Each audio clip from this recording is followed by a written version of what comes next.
Boa noite a todos. É sempre com muita alegria, né, que retornamos a essa casa, a esse lar, e que podemos estudarmos. Eu não sei se eu ligo ou se eu desligo. Não é para desligar, ela está falando ali, ó. Então tá. Então vamos essa noite estudar sobre o suicídio no sentido de prevenção da sua infância, na infância e na adolescência. O que podemos fazer, né? Como sociedade, como espírita, todos nós nos questionamos. Onde é que nós estávamos que muitas vezes não percebemos a dor angustiante do outro, né? Aquele grito de socorro calado. Nós não percebemos, porque nessas situações, como sociedade, nós sabemos que quando um tomba, todos nós tombamos de alguma maneira. Mexe com todos.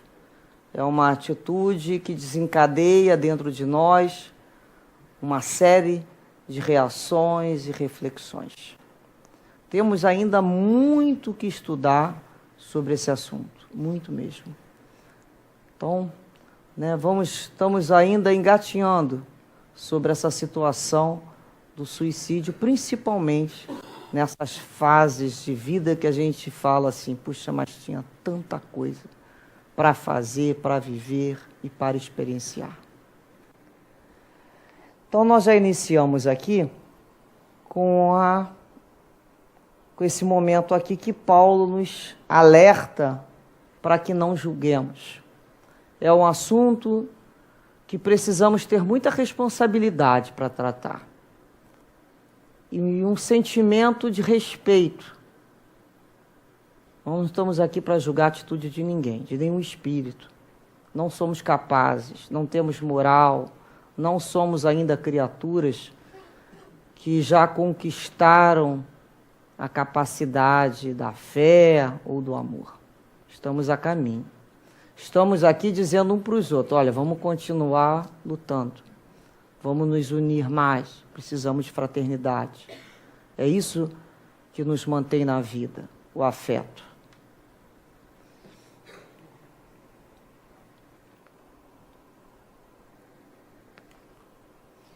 Então, está aqui uma foto nos mostrando, né, o que é o suicídio, né?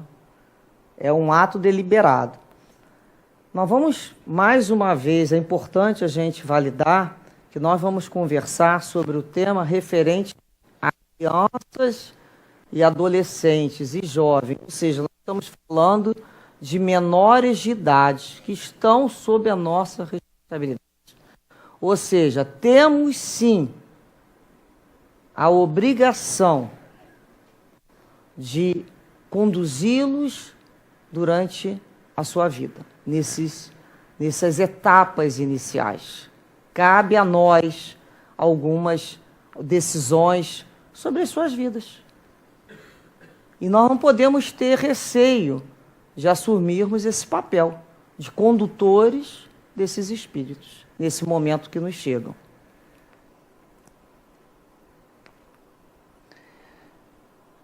Nós temos dados estatísticos pela Organização Mundial de Saúde que nos assusta muito, né? Nós sabemos que a cada 40 segundos alguma pessoa está cometendo suicídio. Sabemos que mais de 30% de aumento do número, né, de crianças e de adolescentes somente no Brasil. Enquanto o restante do mundo dá uma paralisada, o Brasil, de alguma maneira, aumenta. Mas nós vamos além.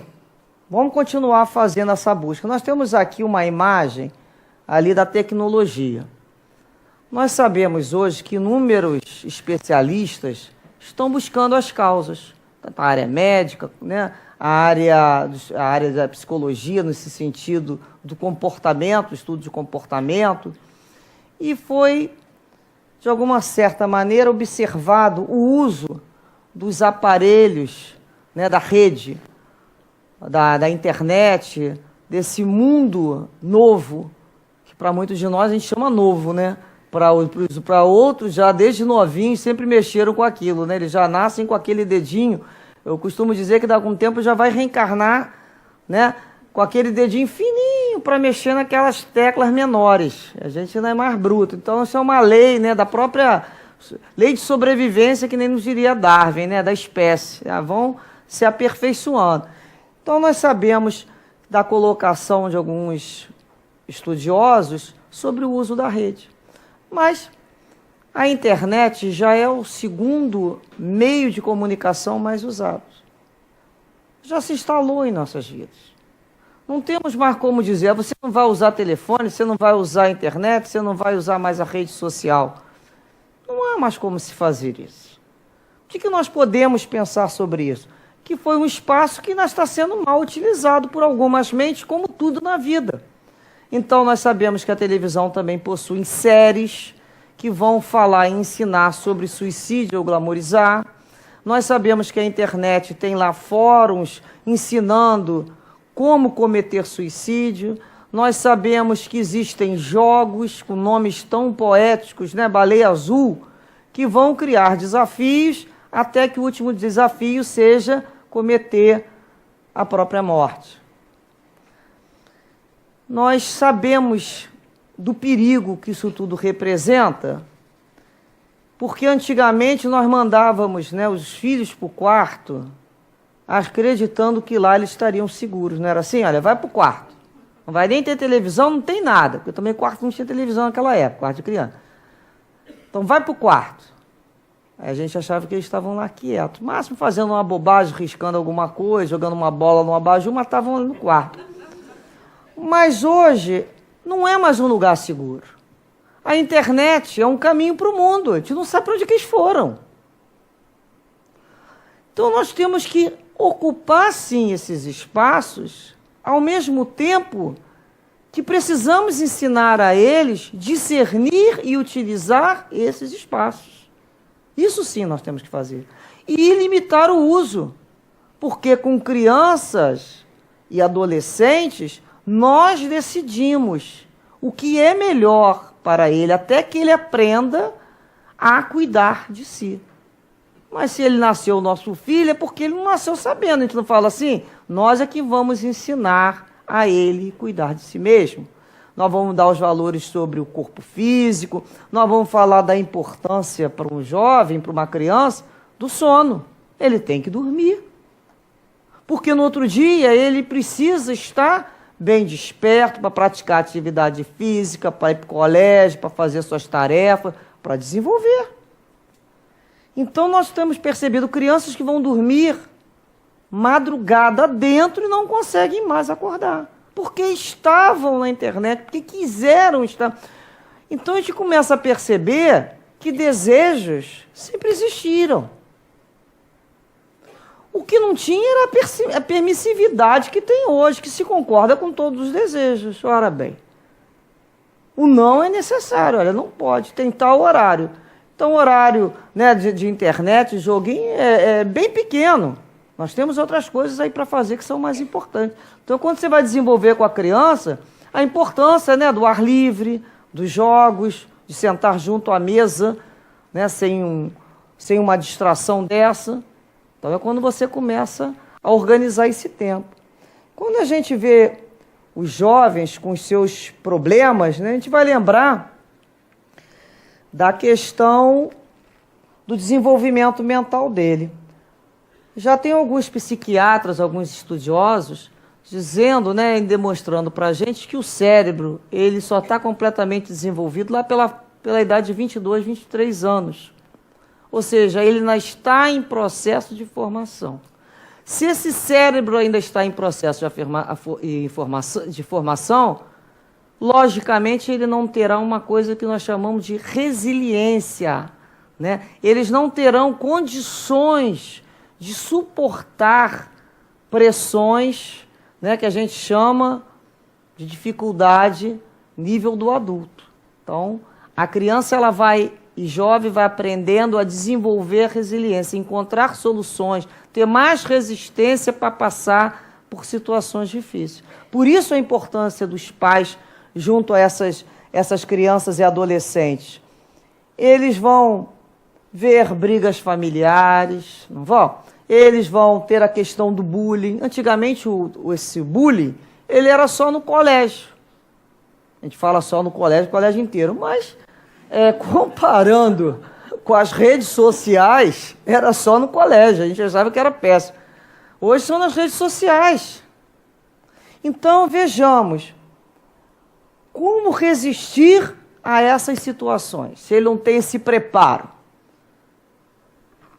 Nós pensamos, né, que a criança ela vai desenvolver de acordo com a sua própria vivência, com as suas experiências, a resistência necessária. Mas muitos vão buscar uma fuga. Vão entrar, que a gente sabe, para o uso do álcool ou de drogas para se entorpecer, ou então a loucura.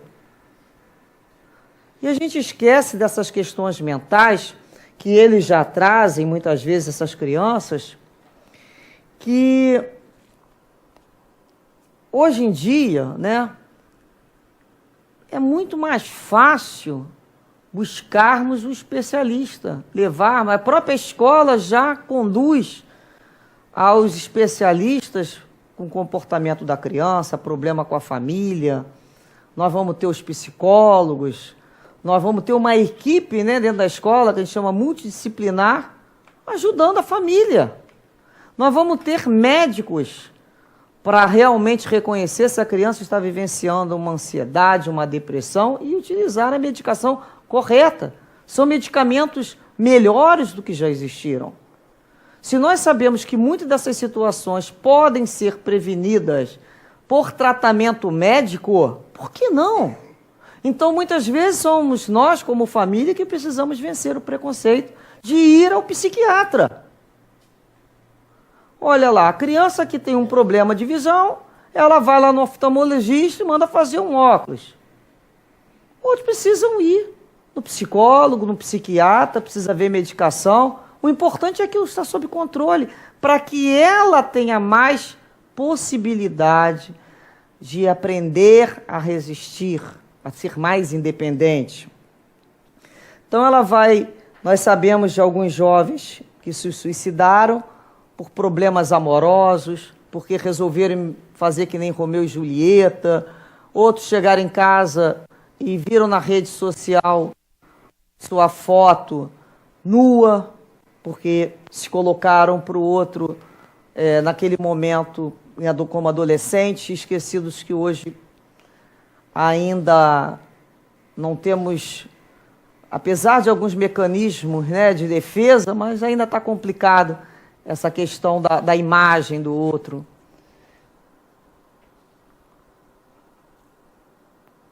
Então, reparem, né, essa figura aqui nos diz assim, da dor. A dor daquele olhar perdido, né? A importância da família ter consciência de como que as suas brigas, os seus conflitos e as suas intemperanças atingem uma criança. Não há como passar em branco, incólume isso. Todos nós trazemos lembranças, mas algumas são muito mais sérias. É quando desrespeitamos a nossa casa, os nossos filhos. Entendendo que eles não têm condições emocionais para vivenciar determinados debates. Né? Para não utilizarmos outros nomes, é um debate lá de marido e mulher.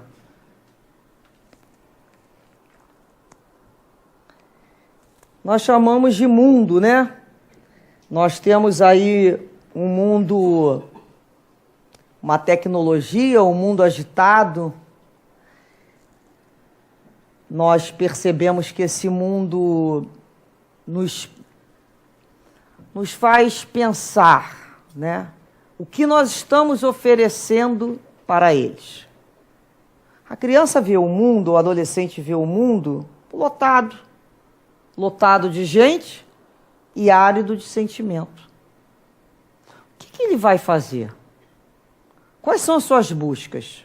Qual é a sua esperança? É um mundo material, é um mundo cada vez mais valorizando o ter, né? O que você tem, o que você é, o que você vai fazer, o que você vai ser. Ah, mas isso dá dinheiro? Isso não dá dinheiro. E fica naquela questão. E muitas vezes a criança não percebe, ou o adolescente não percebe perspectiva de vida boa.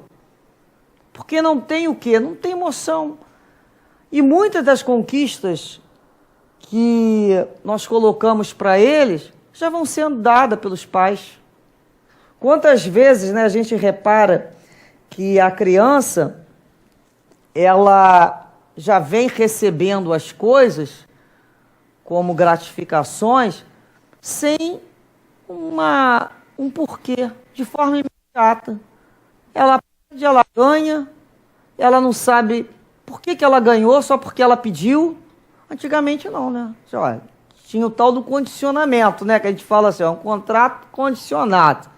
Você fizer isso, a gente vai te dar isso. Porque a vida é assim mesmo. Hoje não tem. Hoje se dá. Por se dar para preencher um vazio, muitas vezes, da própria família. Bom, você lota o outro de coisas.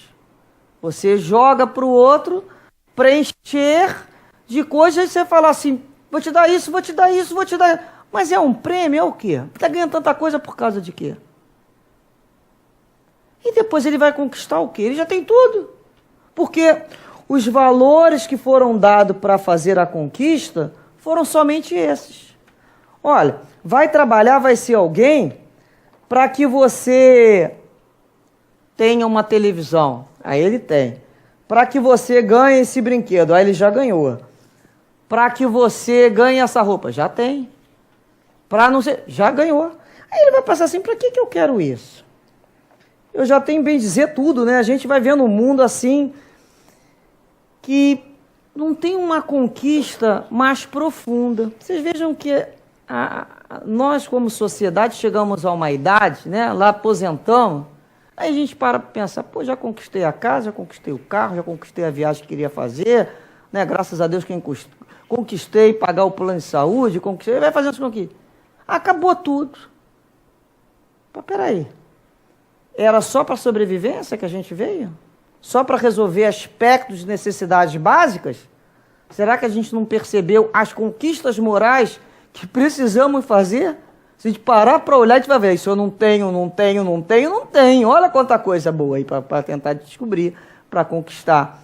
Então a gente tem que lembrar que quando a gente resolve necessidades básicas, há muito tempo e junto, né, a gente fala, deveria estar junto, concomitante, às necessidades morais.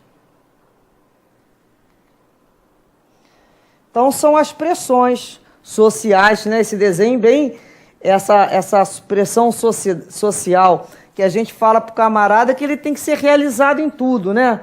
Mas eles escutam a família comparando, mostrando revistas e dizendo, ó, a vida de fulano aqui, ó, como é que é boa. Por que é boa? Porque ele tem isso, ele é aquilo outro. Ele tem... Então, são os modelos e o excesso de pressão. E uma série de indicações que ele vai recebendo, e muitas vezes não suporta mesmo. Porque ele não se vê em condições de atender aquelas expectativas que foram projetadas nele. Porque quem é que não conta a verdade, então? Né? A gente podia falar assim, por que a gente não conta a verdade? Ó, não dá para ser realizado em tudo não, meu filho. Não dá, isso é mentira. Se você realizar uma coisa, tá bom para chuchu. Como é que você vai ser... Né? Vai ter tudo materialmente, vai ter aquela família, não vai ter doença, não vai ter problema, não vai ter solidão. Como assim? Você vai ser realizado em tudo? Vai representar todos os modelos sociais? Isso é mentira. Então foi jogado, muitas vezes é jogado para essa criança essa busca incessante por uma perfeição que nós não temos. E nos falta humildade de falar para eles, assim, olha, eu não tenho, mas o importante é você conquistar, sabe o quê? Um caráter bom, né? Ser uma pessoa do bem. Isso é que me importa. O restante a gente está junto, para que você se torne independente, que isso é muito importante. Ter autonomia, mas que principalmente seja uma pessoa boa. Esse olhar aí, né, é quando a gente lembra que existe uma glamorização muito grande também do estado deprê, que as pessoas falam, né? Às vezes até o próprio adulto, eu estou deprê hoje. Hoje eu estou curtindo uma fossa. Fossa não é um lugar que deveria ser curtido, né, gente? Por que se fala isso perto da criança, né? Eu hoje quero ficar na minha. Deixa eu aqui escutando essa música, Meu Mundo Caiu. E aquilo ali, a criança olha aquilo, né? Alguns ainda fazem aquele gesto como se fosse um filme, né? Aquele filme sueco, né? Aquele meio blado, aquela coisa. E muitas vezes a gente não observa a informação que está sendo passada da vida. Muitas dessas crianças a gente também fala assim, isso aqui que é isso? Aborrecência. Isso aí, é falta de namorado, meu filho vai namorar, vai estudar, vai... Não é assim?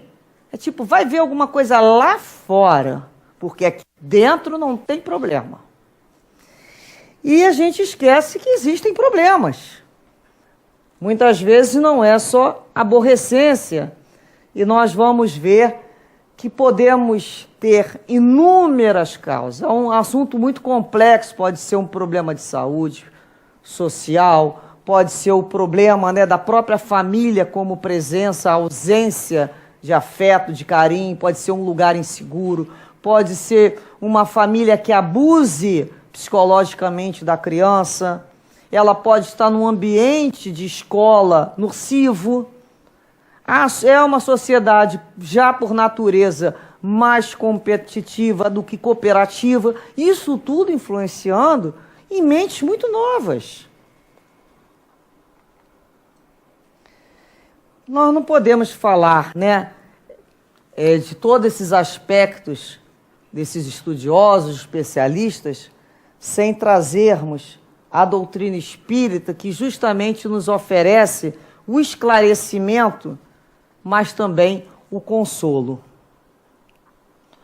O suicídio sobre a ótica espírita, nós vamos lembrar sempre que já no Evangelho nos diz sobre a necessidade do desenvolvimento da calma e da resignação. Será que nós temos sido esse modelo em casa, de calma, com os filhos?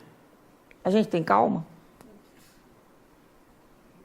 A gente aprendeu a respeitar o tempo deles? Ou a gente fala assim, tem que não sei o quê, tem que não sei o quê, tem que não sei o quê. O outro tem que se adaptar à nossa vida de uma maneira muitas vezes cruel. Então a gente não tem calma muitas vezes, nem tranquilidade com a gente mesmo. A gente não tem muitas vezes paciência com a gente. Nós somos criaturas muito impacientes. Você vê que o outro está com dificuldade de falar, já vai começar fulano. Olha aí a impaciência. A gente é impaciente com as nossas conquistas. Olha o que a gente tem passado para essas crianças. E a resignação? A gente consegue conformar a nossa vida e falar, seja feita a vontade de Deus? Ou a criança nos ouve dizendo, eu não aceito isso de jeito nenhum. Será que muitas vezes ela não ouve a gente com aquela revolta? Não aceita nada. Então a gente tem que pensar, né, que nós seremos esses modelos. A doutrina espírita nos mostra aqui as leis morais. A doutrina espírita vai nos esclarecer sobre a reencarnação, que a vida continua. Então o suicídio é uma coisa impossível no seu objetivo, porque não se mata o corpo, não se mata o espírito, o corpo perece e nós continuamos. A vida sempre continua. Então é um tal de ir, vir, voltar, entrar na fila para reencarnar novamente, encontrar uma família, começar tudo de novo, até que a gente aprenda aquilo pelo qual nós viemos, as nossas missões, as nossas tarefas, possamos eclodir, né, a potência da nossa alma, que nós possuímos ainda em germe, em situação latente, que precisam ser desenvolvidas. A doutrina espírita nos fala sobre a lei de ação e reação, sobre as consequências. Olha quanto esclarecimento. Nos fala que o homem não tem direito, né, o livro dos espíritos, os espíritos avisaram a Kardec que o homem não tem direito de dispor da sua vida. E Kardec, em toda a sua obra básica, ele questiona muito sobre quais os motivos plausíveis, né? A questão sempre foi essa. O que pode causar? Então é sempre a resposta: o efeito da ociosidade, a falta de fé e geralmente da saciedade. É interessante porque nós sabemos que o grande efeito daqui, que a causa principal, é a falta de fé. E repare como sociedade, algumas famílias não falam mais de Deus. Estão tão materialistas, se colocam de uma forma com uma dificuldade com Deus, brigaram com Deus, não tem fé nem em si mesmo. Vamos falar em fé em Deus, né? Nós vamos ver pais e mães que não têm fé neles. Como é que vai ter fé no filho? Como é que vai ter entendimento de vida futura, das promessas do Cristo? Outra causa, as obsessões. Nós sabemos que alguns espíritos ainda muito inferiores, né, eles influenciam a vida dos outros por motivo, muitas vezes, justos, porque antes fomos nós que os prejudicamos. Nós chamamos aí de obsessão, né, com o endereço certo, né, com o passado que averigua, e outras não, são esses espíritos mesmo perturbadores, que não aceitam a felicidade do outro, incomodam mesmo. Então eles buscam influenciar, principalmente a gente pode falar sobre a saída da vida. Para eles é uma busca cada vez maior, pelo que se percebe junto à espiritualidade. Alguns desses espíritos buscam mesmo influenciar para que se largue a vida. Mas a doutrina espírita também nos traz, em contraponto, que a consequência do suicida é sempre um desapontamento. Porque tudo aquilo que ele buscou encontrar, ele não vai encontrar. Então, sabemos no resumo, na síntese, que sempre vão ser desapontados, porque esperavam um objetivo, seja ele qual for, e não vão encontrar, porque estão derrogando a maior lei de Deus, que a gente pode dizer que é a nossa própria vida. Então é aquela criatura, aquele espírito irresignado, que não aceitou a vontade de Deus. Então a gente vai ver que, e a prova de um espírito suicida é o retorno. É o retorno com as dificuldades que criou para si mesmo e com tendências novamente ao suicídio. Por isso vamos ver criaturas nascendo já desde o início com tanta tristeza, melancolia e não sabe muito bem de onde sai aquilo, sentimento de culpa, muita sensação de culpa. São espíritos que se sentem culpados. Então a gente fala assim como? Instintivamente. Eles sabem, se sentem e não se perdoam, porque Deus perdoa sempre. Tanto é que a misericórdia divina proporciona novas experiências. Então existe lá a história, né, de uma senhora que procurou o Chico Xavier. Ela tinha um filho que nasceu surdo, mudo, cego e sem os dois braços. E agora ele estava com uma doença nas pernas que os médicos queriam amputar as duas pernas para salvar a vida dele. Reparem bem. Então ela pergunta, olha, tem alguma resposta para mim aí do Espiritismo? Ou seja, tem algum consolo? Reparem uma dor de uma mãe. Tem algum consolo? Então, Emmanuel fez a intervenção e veio a resposta através do Chico. Ele pede para que explique a essa mãe que se irmão em seus braços, né, seu filho, se suicidou nas 10 últimas encarnações. E pediu antes de nascer que lhe fosse retirada todas as possibilidades de se matar novamente. Mas agora que está aproximando, aproximadamente com 5 anos, ele já olha um rio, um precipício para se atirar. Avise a nossa irmã que os médicos amigos estão com a razão.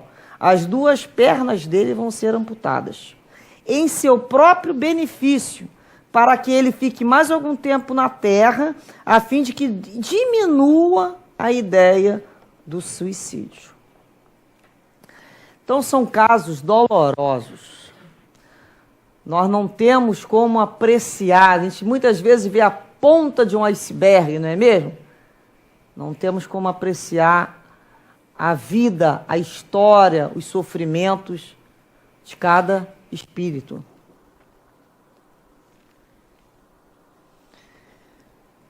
Ali nós temos a figura da família junta, né?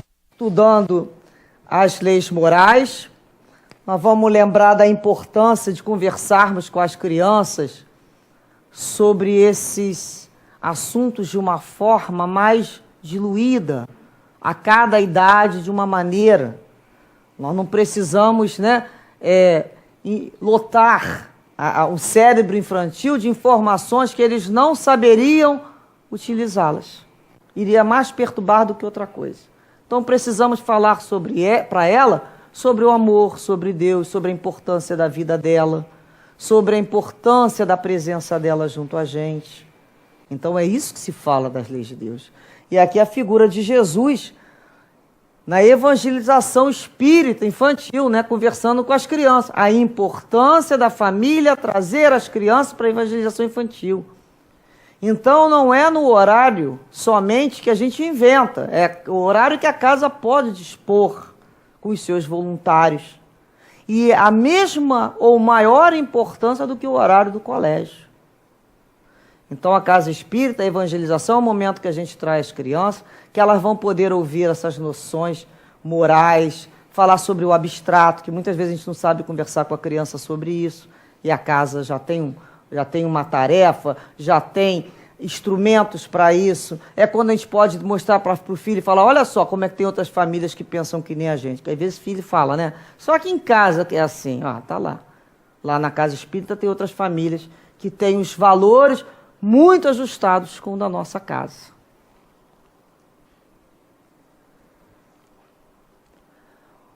O que precisamos saber, né, para prevenir o suicídio. Aqui nós temos a imagem de 2 famílias.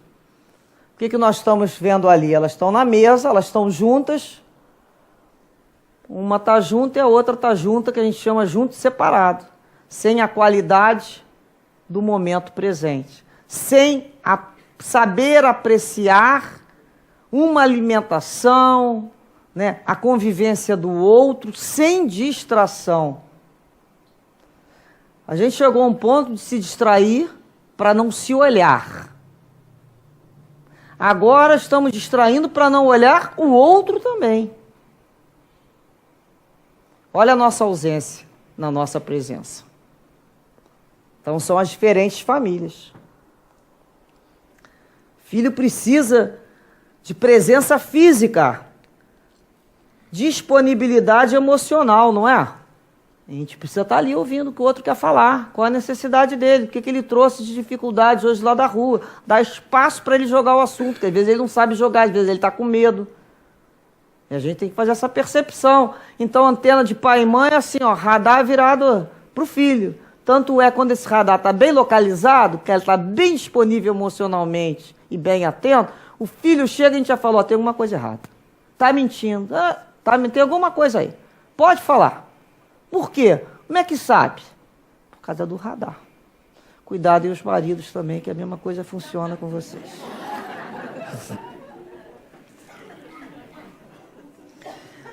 Conhecemos as nossas crianças e adolescentes?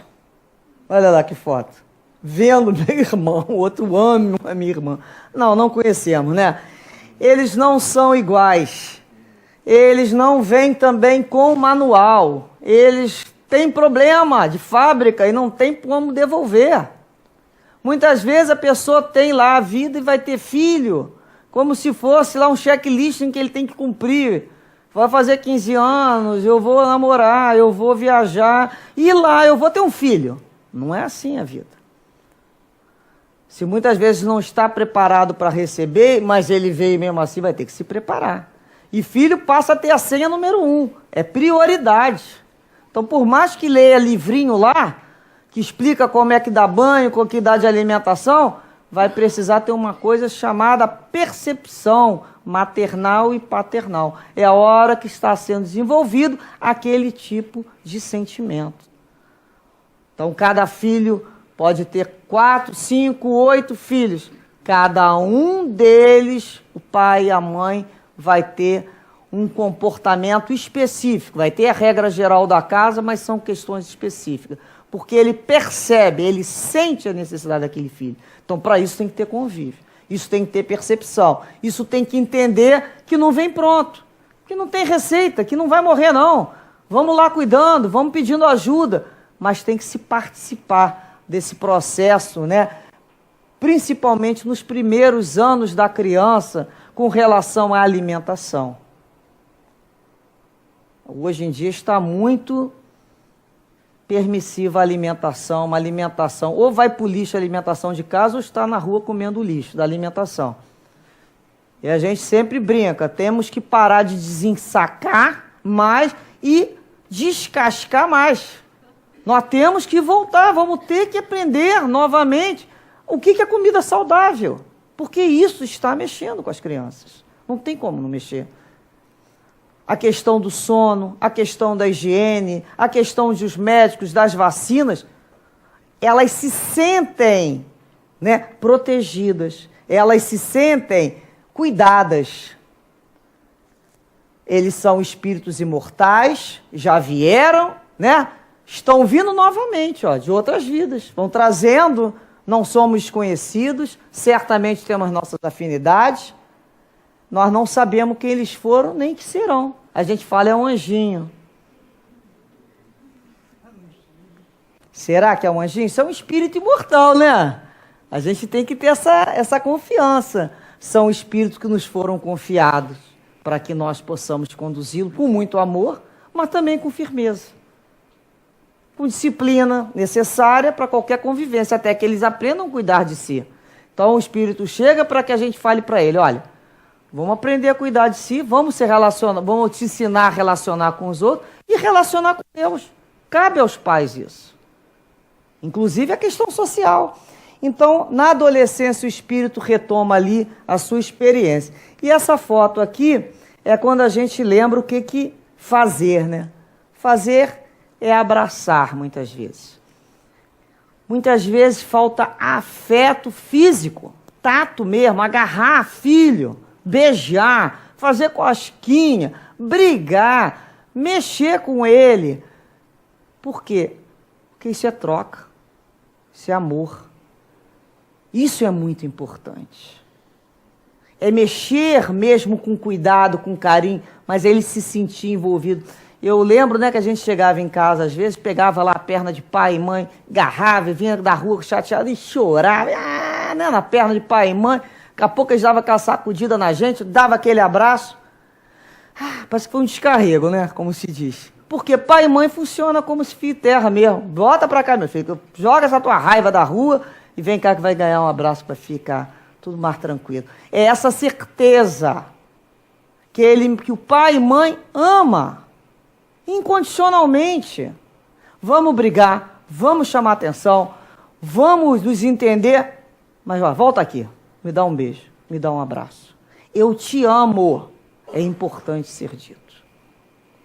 Isso que nós não podemos nos esquecer, de dizer para esse filho, eu não desisto de você, nunca.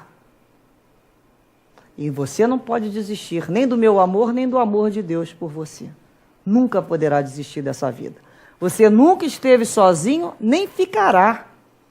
Estamos aqui. Fez errado? Vamos conversar sobre isso. Mas eu continuo te amando. E isso tem que ser bem dito. falar para o filho, meu filho, tudo passa. Tudo passa, é assim mesmo. A gente erra mesmo para depois aprender. Você não está achando graça agora, daqui a pouco você vai achar.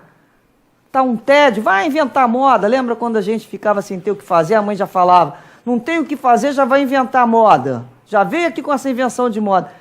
É a importância desse tempo tedioso, às vezes que a gente fala, ai, não tem o que fazer, é para inventar moda. É para pensar, é para refletir, é para ser mais criativo. Então, ao mesmo tempo que temos que cuidar de algumas coisas dos filhos, em outra temos que nos limitar, respeitar, descobrir que são eles que vão também fazer a parte deles. A responsabilidade deles com o corpo deles, com a casa deles, com tarefa de casa do filho. Tem gente que não satisfez em abrir a tangerina, a casca, ainda tira o gominho, ainda bota a sainha, aí também já é demais. Deixa o garoto comer, né? A gente fala, deixa ele fazer a parte dele. Deixa ele ficar sem ter o que fazer. Às vezes a gente vê a criança ali parada. Olha, você quer ver uma televisão? Olha, você quer um papel para desenhar? Deixa vivenciar esse momento. Porque mais tarde vai ter momento e vai aprender a viver com essa ausência de estímulo que a gente chama. É estímulo demais. É expectativa demais. E muitas vezes a gente está dando tanta coisa e está esquecendo do principal. Presença física, qualidade de tempo, desligar os nossos aparelhos para o modo avião, quando a gente está em casa mesmo, e ficar lá com os nossos filhos, com os nossos companheiros, aproveitando do maior luxo que o ser humano pode ter hoje em dia. Dialogar, conversar, olhar olho no olho, sentir a vibração do outro e poder dizer, eu te amo. Muito obrigado, que Jesus abençoe a todas as famílias.